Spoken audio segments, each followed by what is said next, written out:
샬롬. 오늘도 복되고 좋은 날이 밝았습니다.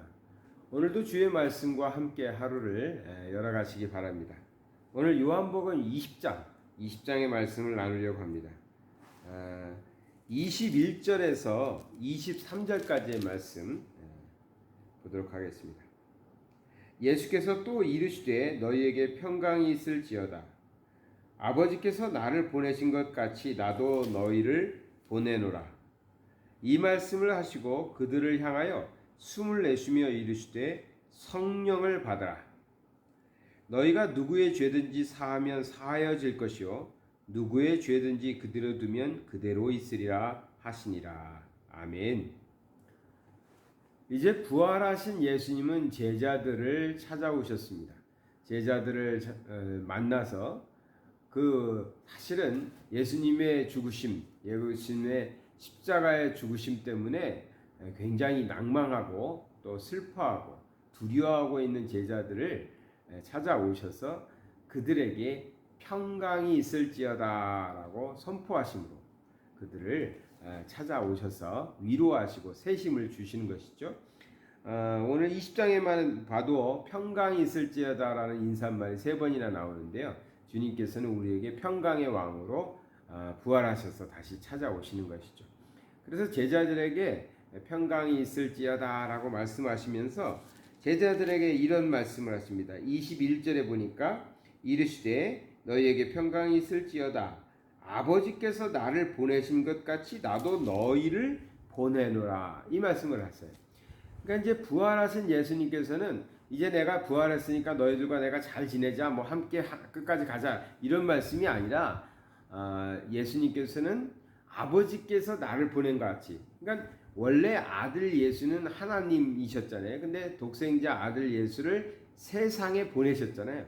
그래서 이제 예수님께서 인간의 몸으로 세상에 오셨죠. 그랬던 것 같이 나도 너희를 세상으로 보내겠다라는 것입니다. 나중에 이제 사도행전으로 가보면 예수님께서는 성령을 받기 전까지 예루살렘에 머물러 있으라고 하셨고, 성령을 받은 자들은 가서 복음을 전하라고 이제 또 말씀을 하시잖아요. 그런 것을 통해서 이제는 가야 되는, 머무르는 것이 아니라 가야 되는데 가기 전에 어떻게 해야 된다? 성령을 받고 가는 거죠. 그래서 예수님께서는 이 제자들에게 나도 하나님께서 나를 보낸 것 같이 나도 너희를 보낼 건데, 그 다음 바로 22절에 하시는 말씀은 성령을 받으라입니다. 그러니까 성령 받고 가라 이 얘기죠. 쉽게 말하면, 그러니까 우리가 목회를 하던 일반인으로서 하나님을 섬기던 가장 안 된 사람들이 있어요. 신앙생활을 하는데 참 어렵게 하시는 분들이 있어요. 어떤 분이냐면 성령 없이 주님의 일 하는 사람들이에요. 성령 없이. 성령 받지 못하고 주님의 일을 하니까 얼마나 힘들겠어요. 인간의 모습으로만 하는 거고 인간의 능력으로만 하는 거잖아요. 그래서 우리가 성령 없이 일해라, 성령 없이 살아라, 이런 서양 속담이라고 해야 되나? 서양 말에는 그런 말이 있어요. 성령 없이 일해라. 그런 말은 아주 저주에 가까운 말이에요. 그러니까 칭찬이나 이렇게 위로의 말이 아니라 저주 같은 말이, 성령 없이 일해라. 성령 없이 일해라. 그러면 하나님 없이 일하는 거니까 틀림없이 망할 것이다, 이런 뜻이거든요. 그런 말이 있다는데, 그런 것처럼 예수님께서 제자들을 이제 세상으로 보내겠다. 예수님은 이제 계획이 다 있죠. 예수님은 승천하시고 제자들은 오순절에 성령 받고 세상으로 흩어져서 복음을 증거하게 되죠. 그러니까 예수님께서 나도 너희를 보낸다, 그 말씀을 하시면서 성령을 받으라 했습니다. 근데 성령을 받는다는 게 뭘까요? 참 제가 정말 웃음이 나오면서도 슬프다. 요즘에 우프라고 그러잖아요. 웃기면서 슬픈 거. 그런 장면을 봤어요. 유튜브에서 어느 교회에서 집회를 하는데 어느 강사 목사님이 막 뜨겁게 기도하시면서 성령을 받아야 된다고 하시면서 성도들을 한 사람 한 사람씩 나오면 앞에다 세워놓고 기도를 하시는데 뭐라고 하시면서 막 해요. 그러면 성령을 받았다라는 거예요. 그런데 이제 우리가 성령의 불 그러잖아요. 그래서 그분은 불 받아라 이런 말씀도 하시고 불 이렇게 하시기도 하고 그러시던데, 물론 성령께서 어떤 모습일지 어떻게 우리가 다 알겠습니까? 모르지만 참 그것을 보면서 요즘 사람들이 말하는 우프, 웃기기도 하고 좀 서글프고 슬프기도 했어요. 과연 우리 하나님이 그런 것일까? 그렇게 나타나시는 것일까? 그런 생각을 했거든요. 성령은 어떤 것이냐면 성령 받은 사람은 23절에 이렇게 되어 있어요. 너희가 누구의 죄든지 사하면 사하여질 것이요 누구의 죄든지 그대로 두면 그대로 있으리라 했거든요. 성령 받고 난 다음에 우리들에게 주어지는 역할이 뭐냐면 다른 사람들의 죄를 사하거나 그대로 두거나 할 수 있다라는 것이죠. 그러면 이 말을 잘못 이해하면은 그러면 내가 좋아하는 사람은 용서해주고 내가 싫어하는 사람 그대로 놔두면 벌 받겠구나. 그런데 이 말씀을 제대로 이해하려면 끝까지 봐야 돼요.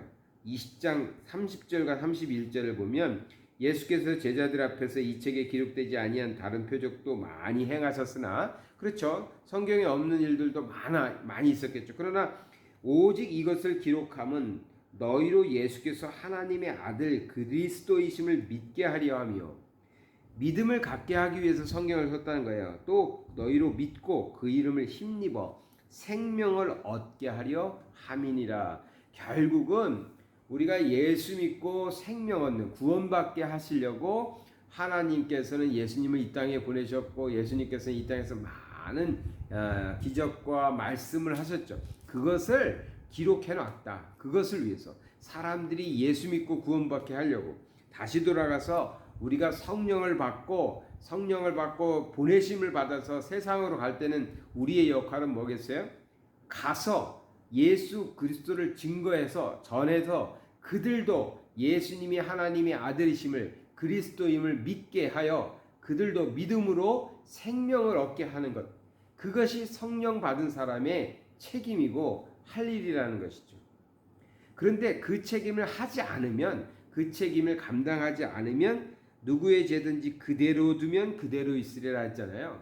그러니까 우리가 복음을 전해가지고 예수 그리스도를 전해서 그들이 믿고 구원받을 수 있는데 우리가 복음을 전하지 않으면 그 사람의 죄는 그대로 있는 거죠. 그러니까 이것은 우리 마음대로 누구는 구원하고 누구는 복음을 전하지 않아서 그대로 죄짓게 하고 이것이 아니라 우리의 사명은 성령 받은 사람의 사명은 복음을 증거하는 것. 복음을 증거해서 사람들을 살려서 생명을 얻게 하는 것에 책임이 있다라는 것이죠. 요즘에도 많은 사람들을 우리가 만나고 교제하고 하는데요. 그러면서 느끼는 감정이 있습니다. 어떻게 하면 저들에게도 참 생명을 전해줄 수 있을까? 저들도 참 생명을 갖고 구원받은 자로 살게 할 수 있을까? 그래서 많은 좋은 이야기들도 해주고요. 좋은 것들을 선물하기도 하고 좋은 시간을 갖기도 합니다. 그런데 정말 중요한 것은요. 성경은 도덕책이 아닙니다. 예전에 제가 어떤 가까운 분을 전도하는데 그분이 이렇게 그런 말씀을 하셨어요. 그러면 자기는 교회를 좀 다녀보겠다. 자기가 생각해 볼 때 성경도 좀 봤는데 성경에 참 좋은 소리 많이 나오고 도둑질하지 말라는 얘기는 있어도 나쁜 짓 하라는 말은 없으니까. 그리고 교회 가면 목사님들도 좋은 말씀만 하시고 크리스찬들이 대부분은 좋은 사람들이 많은 것 같다. 그러니 나의 인격 수양에도 교회를 다니는 것이 좋을 것 같다. 그러니 한번 교회 나가 보겠다. 이렇게 말씀하셨던 분이 계세요. 지금 한 20년 좀 넘은 것 같은데 지금은 신앙생활을 안 하시는 것 같아요.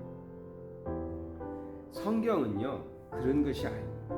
복음은 그런 것이 아니에요. 이 복음을 기록한 목적은 예수 그리스도를 믿어 생명을 얻게 하는 데에 있는 것입니다.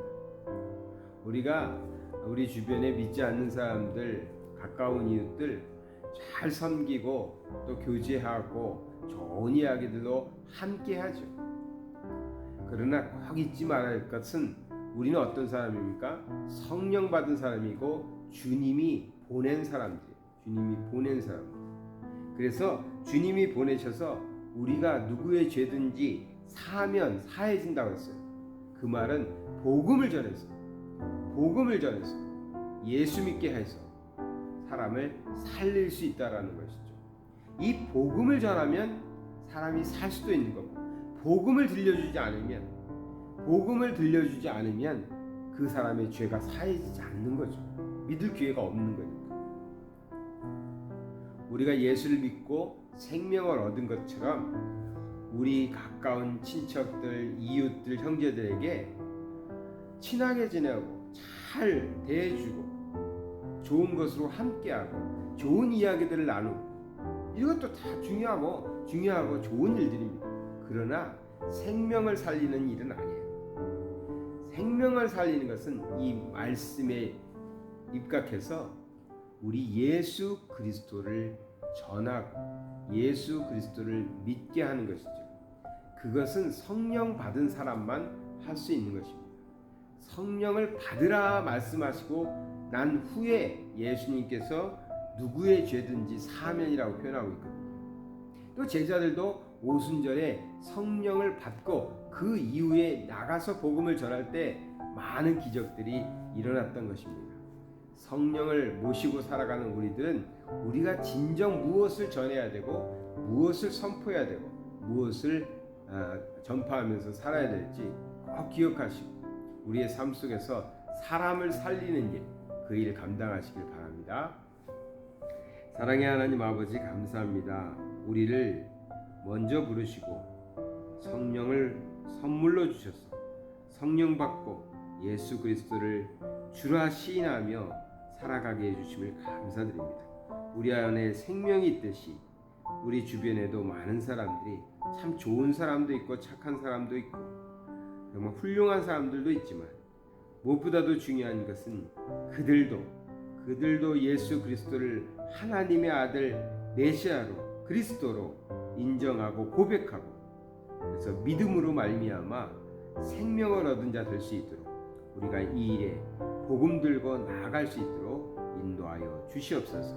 우리의 입술을 벌려서 예수 그리스도 전하는 삶이 되게 하여 주시옵시고 많은 사람들이 주께로 돌아와 생명을 얻는 역사가 있게 하여 주시옵소서. 예수 그리스도 이름 받들어 기도드리나이다. 아멘.